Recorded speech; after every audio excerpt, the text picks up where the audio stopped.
ৰাজ্যত চলিছে এডভান্টেজ আসামৰ গৰম বতাহ আৰু ইতিমধ্যে বহুকেইটা বিনিয়োগকাৰী কোম্পানী আহি এডভান্টেজ আসামত নিজৰ বিনিয়োগৰ ধনৰ পৰিমাণ দাখিল কৰিলে আৰু তাৰ লগতে কিছুদিন পূৰ্বে ঝুমুৰ বিনন্দিয়া অনুষ্ঠিত হৈ গ'ল সৰুহুজাই খেলপথাৰত কিন্তু এতিয়া ন তথ্য যেন ফাদিল হ'বলৈ ধৰিছে ফাদিল হৈছে মেগা বিহু ইভেন্টৰ কিছু তথ্য আমাৰ সৈতে উপস্থিত আছে ৰাইজৰ দলৰ সাধাৰণ সম্পাদক ৰাছেল হুছেইন ডাঙৰীয়া গতিকে আপোনাক পুনৰবাৰ স্বাগতম জনাইছোঁ ধন্যবাদ আৰু কি ক'ব কি তথ্য আপোনালোকে ফাদিল কৰিবলৈ সক্ষম হ'ল আমি ফাদিল কৰা নাই এইটো এটা RTI তথ্য আমি পাইছোঁ এই RTI তথ্যটো এটা মানে অতি ভয়ানক তথ্য এই তথ্যটো হ'ল যে ঝুমুৰ বিনন্দি যেটো হৈছিল 2023 চনৰ 14 এপ্ৰিলত গুৱাহাটীৰ সৰুসজাইত আৰু জানেই ঝুমুৰ বিনন্দি নহয় সৰি বিহুৰ যেটো গিনিজ ৱৰ্ল্ড বুক ৰেকৰ্ডৰ বিহুৰ যেটো অনুষ্ঠান হৈছিল সেই বিহুৰ অনুষ্ঠানটো আপোনালোকে জানে যে আমাৰ হাজাৰ হাজাৰ নাচনী মুকলি পথাৰত একেলগে নাচিছিল পেণ্ডেল বুলি কথা নাছিল কিন্তু সাইডত যি অলপ চলপ পেণ্ডেল কিন্তু সেই পেণ্ডেলৰ নামত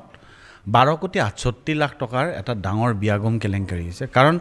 2023 চনৰ 14 এপ্ৰিলত হোৱা অনুষ্ঠানটোৰ এই পেণ্ডেলৰ নামত সোফা সেটৰ নিবিদাৰ নামত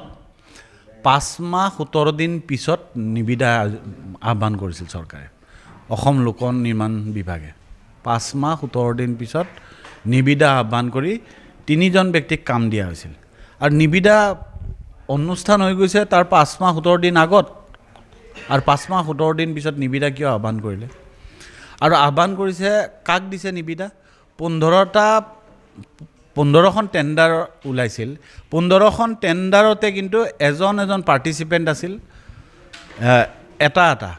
আৰু এটা মিনিমাম 3টা পকেট টেণ্ডাৰ হ'লে মিনিমাম 3খন টেণ্ডাৰ লাগে 3খন টেণ্ডাৰৰ ঠাইত এখন টেণ্ডাৰ পৰাৰ পিছতো এই 12.68 লাখ টকা তিনিজন মানুহক দি দিয়া আছে কোন তিনিজনৰ কমলজিৎ সিং ভূপিন্দৰ সিং আৰু এটা গুলজাৰ সিং তাৰ এই তিনিজন ব্যক্তিক এই কৰোঁতে সমস্ত কাম দিয়া হৈছিল আৰু আটাইতকৈ ডাঙৰ কথাটো হৈছে মাত্ৰ যিখন ভূপিন্দৰ সিং কি তেওঁ 17,90,692 টকাত মাত্ৰ 6খন সোফা সেট তেওঁ মানে ভাড়াত দিছিল তাৰমানে আমাৰ ঘৰত সোফা বুলি ক'লে কিমান টকাৰ থাকে আপোনাৰ ঘৰত 20,000 30,000 টকাৰ খুব 40,000 টকাৰ থাকত তো মোৰ ঘৰটো 30,000 টকীয়া সোফা সেট আছে তে 3 লাখ টকাৰ সোফা সেট বুলি ক'লে কেনেকুৱা লাগিব বাপৰে কিমান দামী সোফা ইয়া 3 লাখ টকাৰ সোফা সেট না 3 লাখ টকাৰ এখন সোফা সেট ভাড়াত দিয়া আছে 3 লাখ টকাৰ মানে পাৰ যদি আপুনি সোফা হিচাপ কৰিব যায় 1692 টকাত 6খন সোফা সেট দিয়া আছে অৰ্থাৎ প্ৰায় 3 লাখ টকাৰ এখন সোফা সেট ভাড়াত দিয়া আছে এখন সোফা সেট তাৰ মানে কি ধৰণৰ বিয়াগম দুৰ্নীতি হৈছে একে ধৰণে ৰঙা কাৰ্পেটৰ নামত 20,45,000 ৰঙা কাৰ্পেট মানে ডাঙৰ ঘৰত থকা কাৰ্পেটটো নহয় পাতল যে পৰ্দাৰ কাপোৰৰ পাতল ৰঙা কাৰ্পেট সেই কাৰ্পেটৰ নামত 20,45,862 টকা মোকলাই দিয়া আছে কি ধৰণৰ দুৰ্নীতি হৈছে আৰু নিবিদা 5 মাহ 17 দিন পিছত হৈছে আৰু নিবিদা 15টা কোম্পানীৰে এখন 15খন নিবিদাতে এটা প্ৰতিষ্ঠানে অংশগ্ৰহণ কৰিছে কিন্তু কাম পাই গৈছে আৰু এই যিকেইটা প্ৰতিষ্ঠান আছে এই প্ৰতিষ্ঠানকেইটাৰ এই তিনিজন ব্যক্তিৰ ঠিকনা কিন্তু একেই পল্টন বজাৰৰ গোপীনাথ নগৰ 119 নম্বৰ ঘৰ এটা ঘৰৰ পৰাই এই গোটেই যিমান নিবিদা পৰিছে প্ৰতিষ্ঠানকেইটাৰ ঠিকনা এটাই ফাৰ্মবোৰ বেলেগ নে একেটা ফাৰ্ম তিনিটা ফাৰ্মৰ ঘৰৰ এটা ঘৰৰ পৰা ঠিকনা এটা ঘৰ এজনে এটা পৰিয়ালৰ মাজতে এই যিটো ভগাই পিটাই খোৱাৰ যিটো প্ৰৱণতা আৰু যি টকা 1 টকাৰ বস্তু 1000 টকাত কিনি যিটো লুণ্ঠন মুকলি লুণ্ঠন এই লুণ্ঠনত এই যিটো কি বুলি কয় ভূপিন্দৰ পাল সিং তেওঁ অকল এই লুণ্ঠনতে জড়িত নহয় এওঁ কোভিডৰ সময়তো এনেকুৱা লুণ্ঠন কৰিছিল সেইকাৰণে কৈছোঁ যে এই গোটেই বিজেপি চৰকাৰখন শূন্য সহনশীল চৰকাৰখনে নামত শূন্য সহনশীলতাৰ কথা কয় কিন্তু তেওঁলোকে মুকলি লুণ্ঠন চলিছে তেওঁলোকে কোনো নিয়ম নীতি নমনা হৈ গৈছে 1947 চনৰ পিছত এই প্ৰথমবাৰৰ বাবে হিমন্ত বিশ্ব শৰ্মাৰ দিনতে আমি এনেকুৱা ধৰণৰ কেলেংকাৰীবিলাক দেখিছিলোঁ ইয়াৰ আগতে ফ্লাইঅভাৰৰ দিছপুৰৰ ফ্লাইঅভাৰখনৰ তেওঁ পত্নীৰ সহযোগী সঞ্চালক কোম্পানীৰ সহযোগী সঞ্চালক এজনৰ নামত প্ৰায় 85 লাখ টকাৰ কাম নিবিদা দিয়া আছিল সেইটো 5 মাহ পিছত নিবিদা আহ্বান কৰা হৈছিল ফ্লাইঅভাৰখন আৰম্ভ হৈ যোৱাৰ পিছত তাৰ সাজ সজ্জাৰ কাৰণে গেট লগোৱাৰ কাৰণে উদ্বোধনীৰ দিনাখন তাৰ নিবিদা আহ্বান কৰা হৈছিল 5 মাহ পিছত যে এই পুনৰবাৰ এনেকুৱা একেই ঘটনা হৈছে তে এই যিটো মুকলি লুণ্ঠন এই মুকলি লুণ্ঠনটো বিজেপিৰ আমাৰ কৰ কাতলৰ পইচা আমাৰ কৰ কাতলৰ পৰা সংগ্ৰহ কৰা পইচা এনেকৈ মুকলিভাৱে বজাৰ খুলি লুণ্ঠন কৰা আৰম্ভ কৰিছে এই কাৰ্যক আমি ৰাইজৰ দলৰ ফালৰ পৰা তীব্ৰ গৰিহণা জনাইছোঁ আৰু মুখ্যমন্ত্ৰীৰ সৎ সাহস আছে যদি খুচুৰা পইচাৰ কাৰণে বিৰোধীৰ